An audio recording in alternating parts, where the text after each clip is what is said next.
Eu sou cliente da Genial há bastante tempo. E além da plataforma de investimentos que tem uma assessoria de excelência, eu também sou cliente de quem possui um banco de investimentos que é referência em privatizações e que é reconhecida como uma das principais comercializadoras de energia independente do país. Sou cliente de quem possui uma estrutura com foco no agronegócio, com presença nas principais regiões do setor.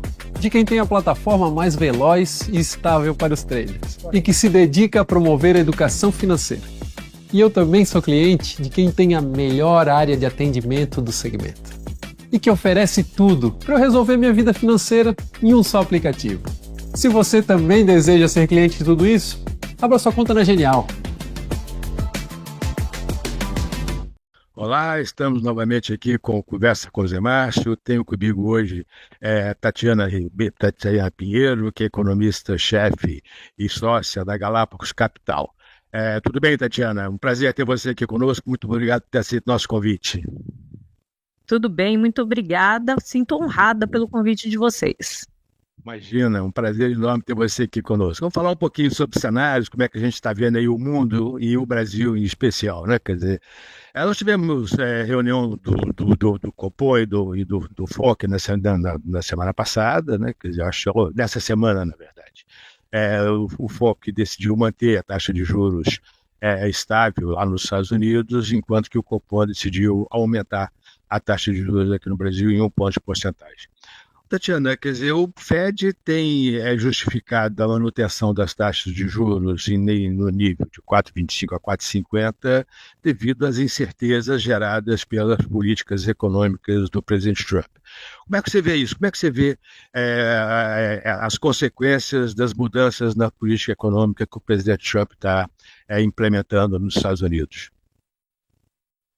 Eu acho que eu e todo mundo, né, o mercado como um todo, vê com apreensão, né, e com uma certa indagação. Ainda não está muito claro, né, o que se pretende, por mais que o governo americano, as pessoas do staff, elas falam que elas têm um plano, né, mas ainda está muito nebuloso. Eu acho que dia 2 de abril vai ser, ou começo de abril, que não seja no dia 2 de abril, que está prometido ali o plano do que se faz com as tarifas para o resto do mundo, que não seja no dia 2 de abril, mas ali no começo de abril a gente vai ficar com isso um pouco mais claro.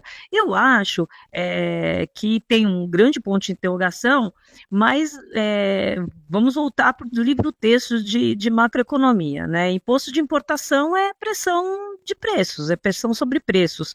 Esse debate de que é uma pressão transitória, temporária, poxa, pode até ser, dependendo talvez da dose. Eu acho que aqui cabe a gente debater a dose, né, o quanto que vai ser aumentado das tarifas, né, em quais produtos, quais as áreas mais afetadas, porque pode ser temporário, mas eu acho que é um jogo complicado, é um jogo perigoso, esse de tarifa de importação, porque, bom, a história aqui, nós que somos de país emergente, a gente conhece bem essa história, pode ser até novo para eles, acho que eles tiveram um problema inflacionário lá, final de década de 70, início dos 80, e depois passaram pela Great Moderation, e eles esqueceram, mas a gente sabe que tem um mecanismo de inflação, de retroalimentação, de inércia, de expectativas, né? Tanto inércia como expectativas pesam muito na dinâmica da inflação para frente. Eu não acho que dá para dizer que é líquido e certo, você tem um degrau, né, como não você não está mudando, isso eu já escutei de algumas pessoas do mercado, como não é uma ação monetária, não vai gerar inflação. Você muda o degrau, você até tem uma inflação lá no momento, mas ela é temporária, transitória e depois passa. Depois você muda para um outro patamar de equilíbrio de preços e não tem mais inflação. Não consigo comprar com tranquilidade essa explicação. Eu acho que depende muito do tamanho e aonde que vai ser mais, né, os setores mais atingidos, porque pode sim gerar inércia, né, que influencia revisão de contratos, próximos preços e principalmente afetar a expectativa de inflação, que acaba entrando como uma componente muito importante na formação de preços, né? E o que a gente tem visto é as expectativas de inflação, seja de curto prazo, seja de longo prazo, subindo, Esse é um né? problema. Na verdade, depois da decisão do FONC nessa semana, o discurso do presidente, do Jay Powell, duas coisas me preocuparam particularmente. A primeira coisa foi essa questão da transitoriedade, né? Quer dizer, quando você cria tarifas, você cria uma enorme quantidade de interesses em torno daquelas tarifas que foram criadas. Diminuir a tarifa depois que ela foi criada é extremamente difícil, né? A nossa experiência mostra isso, a experiência da América Latina mostra isso com muita clareza, né?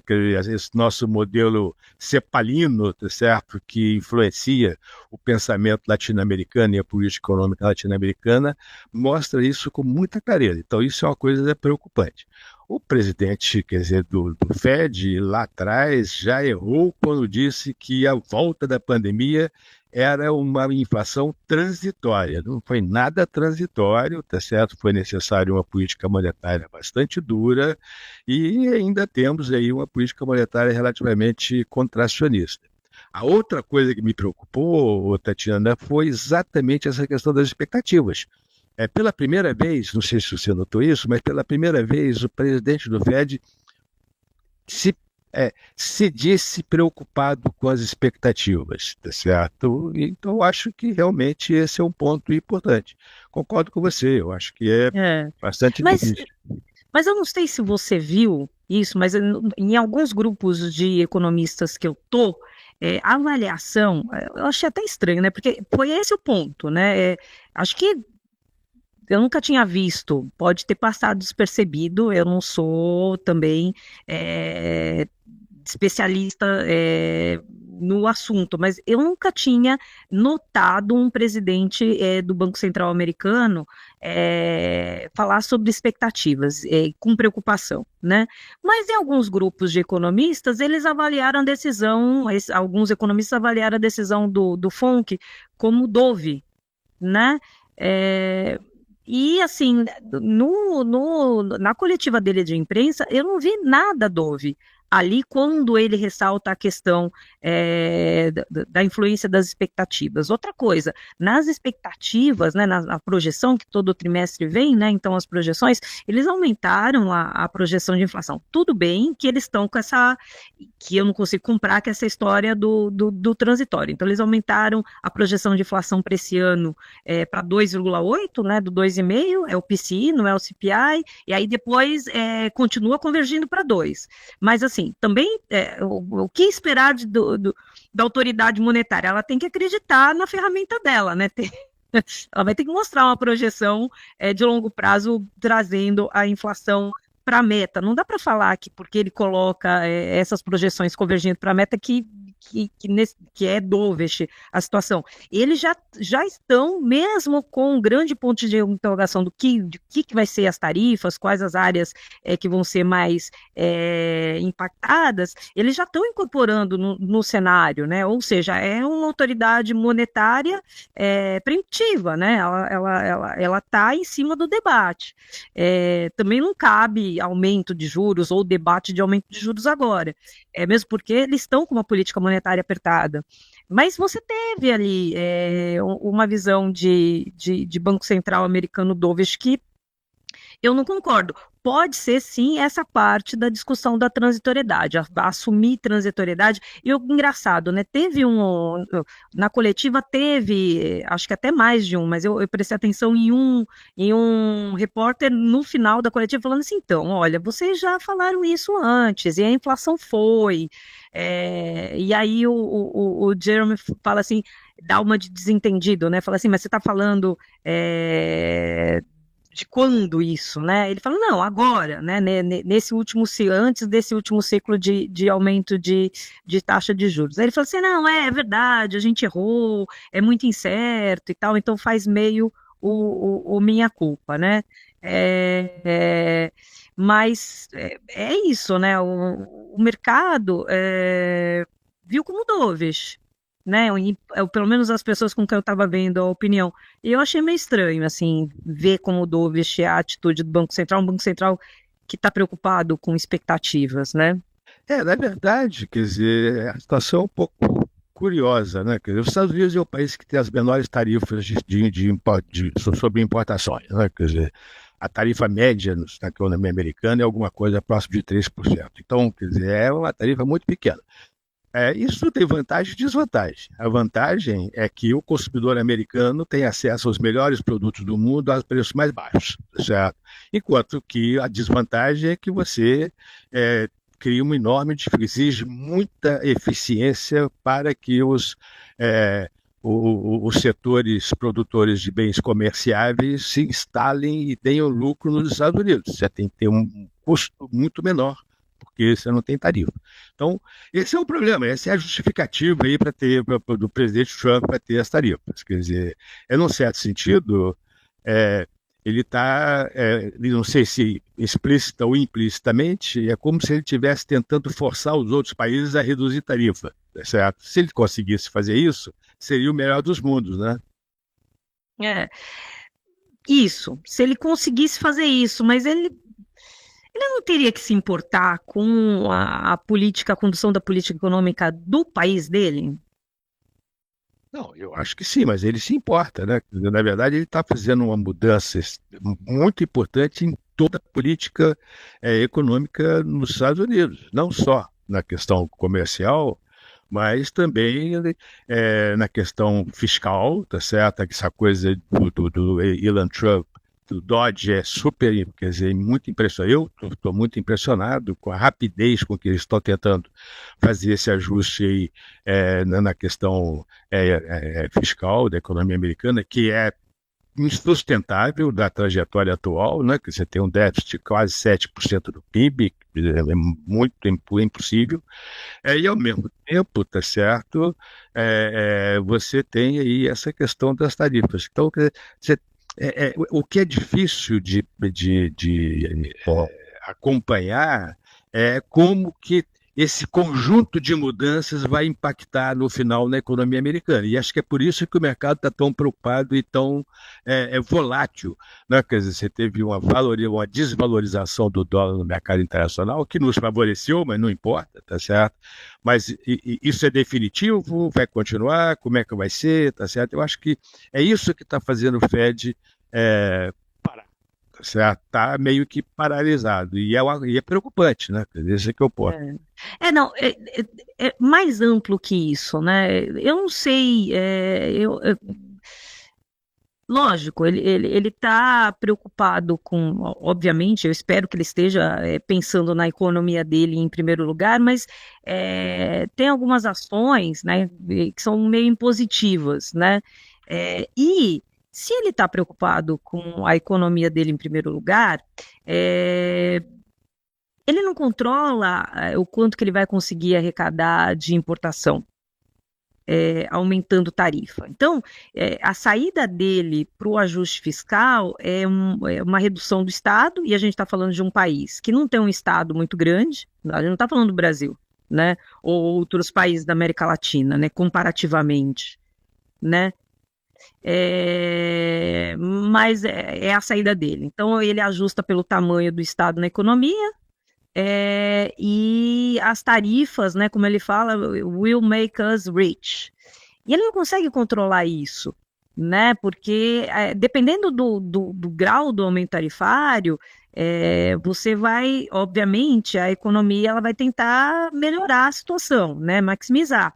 Então, ela pode substituir a importação por alguma fonte interna, se ela tiver, mesmo que seja mais cara,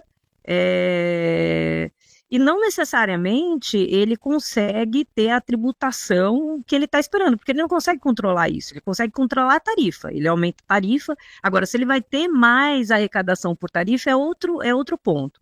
Então, ele ganha, quando ele aumenta a tarifa, ele ganha uma pressão sobre preços, uma pressão inflacionária, que pode ou não ser transitória, depende, né, principalmente o defeito sobre expectativas, e não tem uma garantia que ele consegue pagar a conta, né, e completar ali para a expansão fiscal. E, além disso, ele tem uma política migratória também restritiva, que também vai colocar pressão sobre a inflação, e talvez limitar ali a expansão do crescimento, né? Porque aí você limitou o N, né? Aí pro pessoal, para sair do economês, né? Você tem menos pessoas, você tem menos força de trabalho, né? Será que ele está ciente dessa combinação? Que política de importação pressiona preços e pode não ser transitório, reduzir o número de pessoas na produção da riqueza nacional também traz, primeiro, vai trazer uma pressão salarial, né? E depois vai trazer e pode limitar o crescimento do produto, né? Porque você está diminuindo lá a força de trabalho, né? A quantidade de pessoas para produzir o produto. E o que ele vai conseguir de arrecadação em troca, né, com essas políticas, ele não consegue controlar e pode não ajudar tanto assim no gap fiscal, pode até piorar, porque se a economia desacelerar, né, você piora o seu desequilíbrio fiscal, né, não discutindo aqui inflação. Não sei, as coisas não estão concatenando ali nas ações que eles estão fazendo. Não, concordo com você, Cleber. Tem algumas coisas importantes, né? Quer dizer, é verdade que o Estado americano não é tão grande quanto o Estado brasileiro em termos relativos, obviamente, tá certo? É um Estado muito menor, muito mais enxuto, muito mais eficiente e tal. Agora, o governo americano gasta uma quantidade enorme de dinheiro fora dos Estados Unidos, né? Quer dizer, com ajuda e esse tipo de coisa. E gasto de defesa, tá certo? Então, uma outra coisa que eu acho que me vem à cabeça sempre, que até que ponto o presidente Trump não está tentando substituir gastos com defesa com um estrangulamento comercial da China, tá certo? Do meu ponto de vista, o grande inimigo do presidente da América para o presidente Trump é a China, tá certo? Então, eu acho que o objetivo, tanto que ele foi a primeira tarifa que ele criou foi os 20% sobre todas as exportações chinesas, que é uma barbaridade, tá certo? Então, isso vai gerar um certo estrangulamento. Ele foi em etapas, né? Ele trouxe para 10, junto com Canadá e México, isso. E depois ele foi para 20. Isso, exato. Mas, quer dizer, manteve, né? Quer dizer, isso eu acho que é uma outra coisa, mas eu concordo com você. Eu acho que, como eu disse também, tem coisa demais acontecendo e a gente não sabe para onde é que vai dar, tá certo? Cada um para uma direção. Então, eu acho que esse é um pouco, essa coisa que ele fala que vai ficar rico com as tarifas.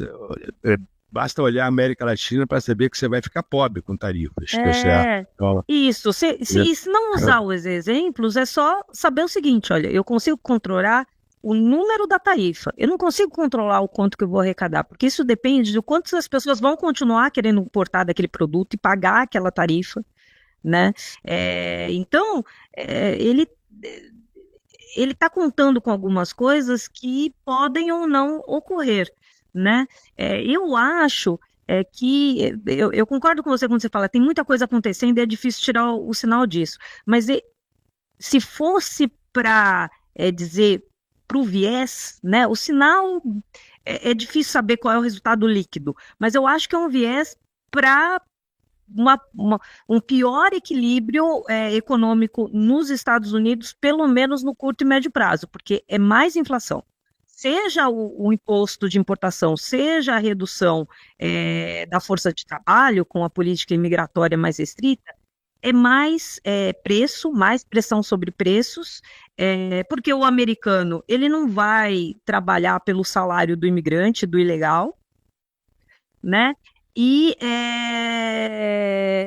é uma situação fiscal ainda desequilibrada, né? Ao fim e ao cabo, mesmo se tudo dando certo com o Dodge, que não tem a ver com as tarifas, né? Sem discutir essa questão da tarifa, se o Elon Musk conseguir fazer esse corte, né, que ele se propõe em pessoal, ainda não resolve o desequilíbrio das contas públicas americanas, né? E o desequilíbrio, né, é a mesma discussão do Brasil, né? Algumas pessoas têm dificuldade de lidar com fluxo e estoque, né? O déficit primário é um fluxo, né? Então, quer dizer, se você não reduz a dinâmica, é lógico que a folha de pagamento é relevante, mas, de novo, né, foi o que você falou, em termos relativos, o tamanho do Estado americano é muito menor que o do brasileiro. Então, a folha de pagamento, ela é menor e reduzida também. Tem outras dinâmicas ali dentro do orçamento que precisam ser revistas. Aí você tocou no assunto da defesa. Ele não está reduzindo o orçamento de defesa, muito pelo contrário, né? Os auxílios para os outros países, eu acho que é interessante, mas aí é uma discussão maior, né? Porque esse auxílio, essa onipresença no mundo veio no pós-guerra, né? Na Segunda Guerra Mundial, na criação da OTAN, né? E que os Estados Unidos vêm numa postura do herói, né? Do Superman, né? E como igual as tarifas, né, que é realmente, né, tem os seus pós e contras, essa postura de herói, né, e essa amplitude de suporte para todos os países, e essa influência política na economia global, foi muito benéfica para os Estados Unidos, teve benefícios, senão eles não teriam vindo com a criação da OTAN. Qual é o plano agora? Não, realmente novamente, é muito complicado. Agora, dado o seu cenário, a sua avaliação é que as próximas decisões do FONC estão mais próximas de ter um aumento da taxa de juros do que queda, ou você acha que não? O nosso cenário aqui, a gente acha que o FONC vai ficar parado até o final desse ano, pelo menos. Certo? Exatamente por essas confusões que você chamou a atenção aí, tá certo? Como é que vocês estão vendo esse processo? Então, com um cenário básico, o que a gente usa aqui é a hipótese da racionalidade, né? Por que gera uma inflação que tem uma probabilidade de não ser transitória, e porque também gera aí uma perda de produto, aí você vê o próprio FONC revisou o PIB para baixo esse ano, Goldman Sachs e outras casas importantes ali, Citi, JP Morgan, importantes em varejo, né, no banco de varejo nos Estados Unidos, revisando a expectativa de crescimento econômico. A gente ainda aposta que, ao fim e ao cabo, o que vai ser colocado aí em tarifas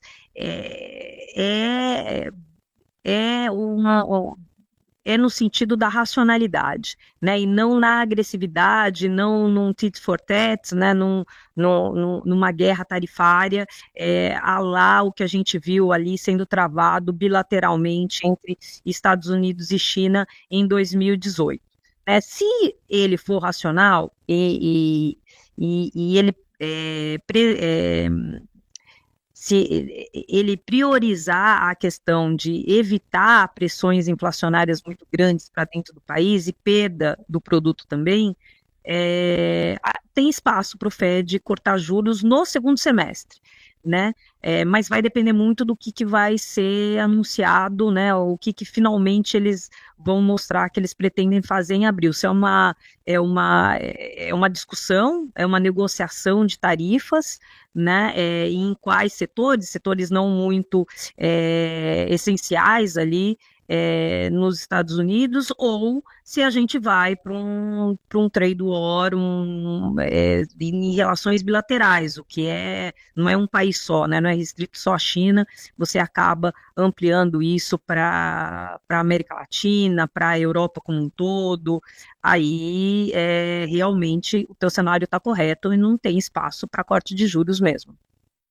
Agora, Tatiana, vamos falar um pouquinho sobre o Brasil. A gente falou demais sobre os Estados Unidos. Como é que você está vendo o cenário, dado esse cenário internacional complicado, como é que você está vendo o cenário para a economia brasileira? Quer dizer, como é que você está? Acabamos de aprovar o orçamento, todas as análises têm dito que o orçamento, quer dizer, que tem subestimação das despesas, superestimação das receitas, consequentemente é um orçamento fictício e tal. Como é que você está vendo esse processo? Então, né, não é uma novidade, né, o orçamento vir aí né, com histórias que são mais para ficção do que para a realidade, né, ao longo, ainda bem que a gente foi criando arcabouços, né, e criando ferramentas para, aumentando a transparência das contas públicas, né, se a gente olhar uma retrospectiva dos últimos 20 anos, essa transparência aumentou, e aí, obviamente, essas arestas aí que não são muito próximas da realidade, elas acabam sendo acertadas ao longo do ano, tendo que ser acertadas ao longo do ano. Então, o orçamento está com furo, eu concordo com a avaliação do mercado, tem algumas pontas que ainda não fecham, chama atenção a questão do programa Pé de Meia, né, de ter, é um programa que o custo dele estimado aí está em torno de 10 bilhões, e foi colocado no orçamento 1 bilhão só, vai ser colocado o resto, né, porque vai ser, se for via crédito suplementar está dentro do teto de gastos e está dentro também da meta primária, né, então, mesmo que seja entrando no orçamento via crédito suplementar ao longo do tempo, sabe por quê, né? Coloca uma pulga atrás da orelha, né? O fiscal ou qualquer coisa que a gente tenha que ganhar credibilidade, né? Construir credibilidade, o recomendável é você ser o mais transparente possível, né?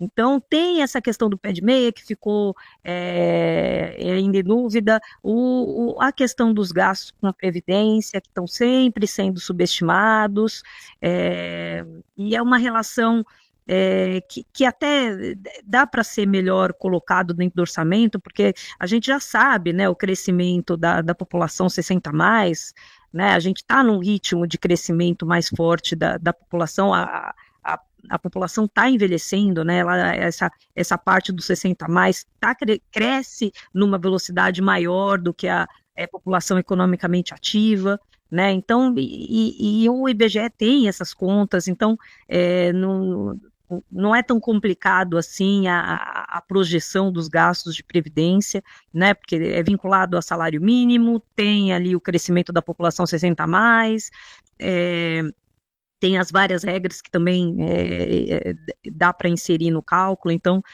chama atenção isso, então, por outro lado, tem alguns passos interessantes, né, então o Vale Gás foi inserido, tem todo um esforço para você tentar conter e ter um menor impulso fiscal do que foi nos últimos anos, mas é muito difícil, né? A verdade é uma só, é muito difícil fazer redução de gastos no Brasil, né? Isso, porque se fosse fácil, a gente não estava debatendo há anos a mesma coisa, né? Sai ano, entra ano, e o grande ponto a ser debatido, o grande obstáculo, o grande challenge, o de grande desafio na economia brasileira continua sendo aí o equilíbrio das contas públicas. E isso há muito tempo, entra governo, sai governo, o debate é o mesmo. Então, a política monetária nessa perspectiva, ela tem que ser cautelosa mesmo. A decisão dessa semana, com a sinalização de continuidade de alta de juros na decisão de maio, a nossa opinião é que era necessário mesmo, ainda com o tamanho da pressão inflacionária que a gente teve no ano passado, porque o câmbio trocou de patamar, né? É que aconteceu tanta coisa em dezembro, foi uma pressão e uma desancoragem de preços tamanha, que hoje você olha o câmbio a 5,75, você fala, não, nossa, olha que alívio de câmbio. 5,75 no ano passado, esse câmbio estava em 4,95. É uma mudança de patamar muito grande. Isso efetivamente é uma pressão potencial para a inflação. Olha as inflações no atacado, todas fecharam o ano passado em 7%, estão já batendo, semana que vem sai o IGPM, que vai chegar num acumulado em 12 meses de 9%. Isso também é pressão potencial de inflação. Fora as expectativas de inflação que continuam se distanciando da meta e que é pressão para a inflação corrente. Então, é um Banco Central que tem ainda mais para fazer em termos de aperto de política monetária, sim, infelizmente, porque eu sei que do lado real da economia está tudo muito apertado, a gente não vem de uma política monetária frouxa, né, é claro isso, mas quando você olha o mercado de trabalho, e aí queria ver a sua opinião, o mercado de trabalho continua ainda muito aquecido, né? Então, você tem aí um amplo espaço para repasse dessas pressões inflacionárias que eu citei agora, né? Que é o câmbio, que é a inflação no atacado, né? Quando você olha o desempenho, o crescimento da renda no mercado de trabalho, né? Agora, Tatiana, o nosso cenário aqui é um cenário muito parecido com o que você está falando. Quer dizer, a gente acha que a gente tem uma política monetária bastante contracionista, mas tem que ter mesmo, tá certo?